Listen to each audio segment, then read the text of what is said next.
Before coming to here, to Canada, I'm a civil engineer. I lost my office, my house, because the revolution. Because at that time, Bashar Assad used the military and army and planes and destroy everything. Everything I built by 12 years, I lost it by 12 seconds. That's it. After that, just I have 2 kids in that time. Just I carry them with my wife, and we run away from here to here just to stay alive.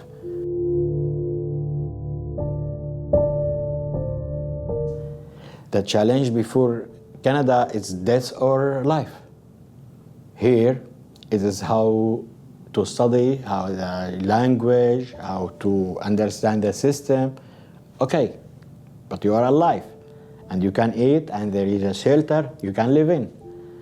Before that, everything is die or life, die or live. That's it. Yes, there is in Canada a lot of challenges. I get my latest degree in the association is civil engineer in training, and I make my field project. Yeah, everything I did it before, everything is zero for them. Okay, I think this is unfair for me, not for me, for everyone. Now I spent 5 years in Canada. I'm still in training like any student graduate. I know a lot of people, dentists and doctors. They couldn't know they are driver or they work as the skip dish or Uber because it's so hard to qualify your bachelor or master degree. Main goal for me, the title for that, I get back myself to be legal engineer in Canada.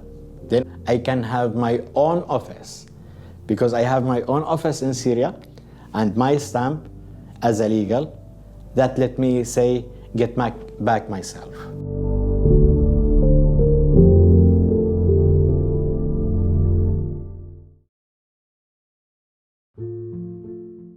I was born and raised in Syria. I left my country at the age of 16, 17. Usually at the age of 18, there's a mandatory military service for all young men at the age of 18. So that was the most dangerous part. Because if you go to this military service, there is no time limit to go. Like usually before the war, it was only 2 years. So it was not scary as now. Now it's unlimited. People have been in the military service for more than 10 years. They are 100% engaged in fighting. And so yeah, it was unsafe. My father decided to sell his car and collect every bit of money he had, and we traveled to Egypt. The thing that we built in Egypt was like wonderful. I had a lot of friends, I had many of my uncles actually who moved to Egypt with us. So I had a lot of family and friends in there. And it's the same culture, so I did not feel any different from home. Maybe for only the first year. But after that, yeah, I was feeling like I am still at home. And losing that, it was not easy. Many of my friends, many of them, the majority of them, I met them when I was young, like I was 7 years old. So they were like brothers to me. Whenever I had a tough time, whenever I was feeling low, I had someone to speak to. Like, I think this is why we don't have therapists, or we do have, but not like here in Canada, therapists who support mental health a lot in Egypt, because we had each other to talk to. But here, it's very different. And to have that somebody who really cares is very rare. It was a strange feeling. I never felt like this before, because I never experienced loneliness before. I always had a lot of friends and a lot of family to support me emotionally, mentally.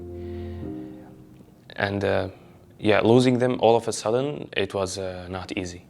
In the first year here in Canada, when I was in a strange community, something brand new for me, I was not easily fitting in. So I had some hard times. I was isolated. I did not go outside of my house for days. But soon after, when my English started to improve a little bit, and I started going to the local mosque, okay, I was making new friends now.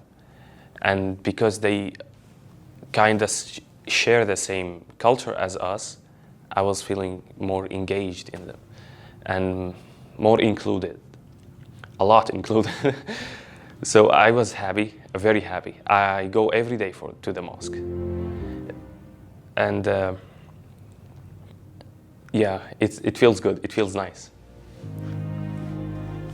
For young men who newly came to Canada, it's very important for them to find mentorship and to get social support also, to help them to navigate this job market and the community here in Canada also. Yeah, so it's very important to get an advice from someone who is experienced in this country to help you excel. I had a stable life. I had my house, I had my car, I had everything as a basic life. I had it. I was feeling safe. No one in Syria imagined it will take 12 years or 13 years until today. Everyone was thinking it will be something temporary. Some of my friends, we started a search and rescue team, and we started something called Syrian Civil Defense, and which is known the White Helmets. And that White Helmets was something incredible because it was very brilliant experience. It was totally volunteering organization.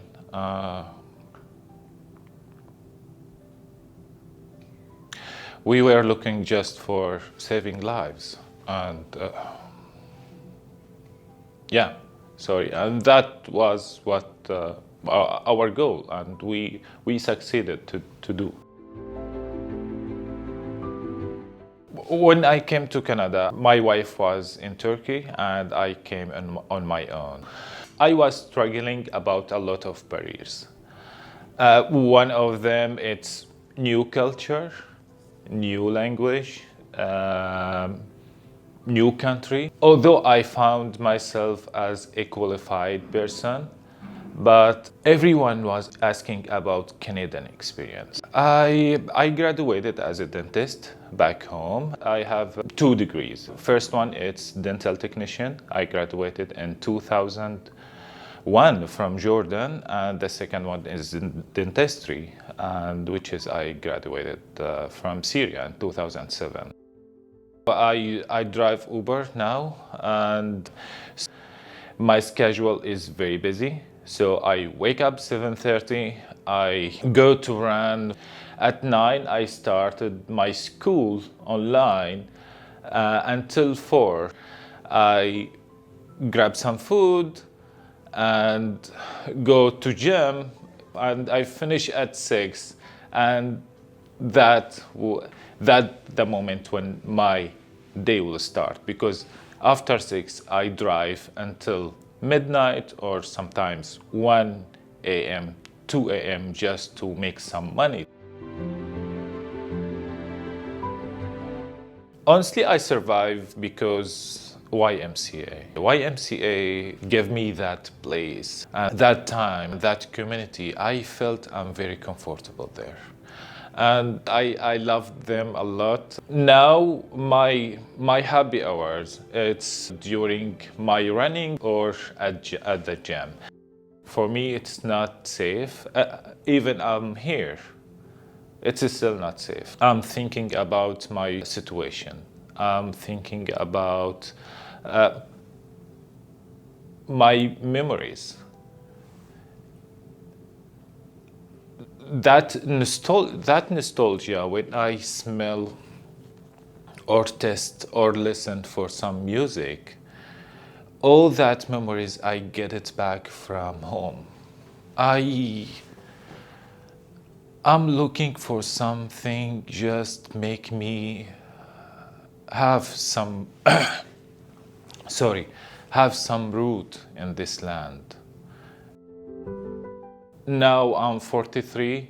I started my studying journey again to get a degree that I already had it 17 years ago. Why? Because I'm not qualified or not allowed to work in my degree here in Canada because they want Canadian degree. So time and all that challenges coming together to make everything harder. I hope something will change. Just maybe not for me, for people who will come later. Maybe it will help them to have more stable life, to have more safe life, because I believe Canada, they have good policy in welcoming new people, to have this diversity, to build this country, but we need to change these laws.